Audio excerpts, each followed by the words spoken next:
6 గ్యారెంటీల అమలులో కాంగ్రెస్ ప్రభుత్వం విఫలమైందన్నారు బీఆర్ఎస్ మాజీ మంత్రి జోగురామన్న.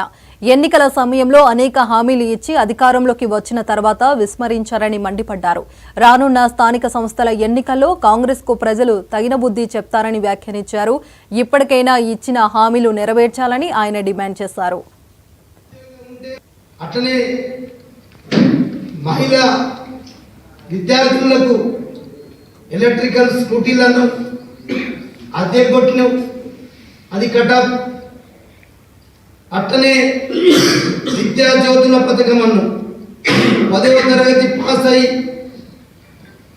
నిరుద్యోగం ఉంటే 10,000 రూపాయలు సంవత్సరానికి, ఇంటర్ పాస్ అయితే 15,000 రూపాయలు, గ్రాడ్యుయేషన్ పూర్తయితే 25,000 రూపాయలు, పోస్ట్ గ్రాడ్యుయేషన్ పూర్తయితే 1,00,000 రూపాయలు, ఎంపీఎల్ పిహెచ్డి పూర్తి చేసిన ఎస్సీ ఎస్టీ విద్యార్థులకు 5 లక్షల రూపాయలు అని చెప్పారు.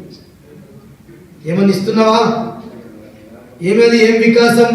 యువ వికాసం మీద పెట్టిన నీ 6 గ్యారంటీలల్లా ఎటువైంది గ్యారంటీ? ఇంతమంది పేద విద్యార్థులకు, ఎస్సీ ఎస్టీ బీసీ మైనార్టీలకు, చదువుకున్న వాళ్ళందరికీ కూడా ఈ రకంగా సంవత్సరానికి ఇస్తాను చెప్పిన.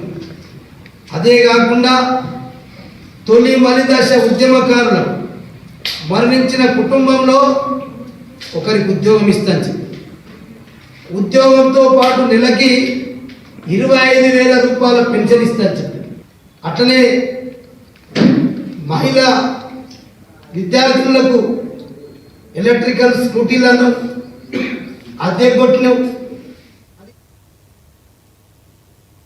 దేశవ్యాప్తంగా రైతాంగం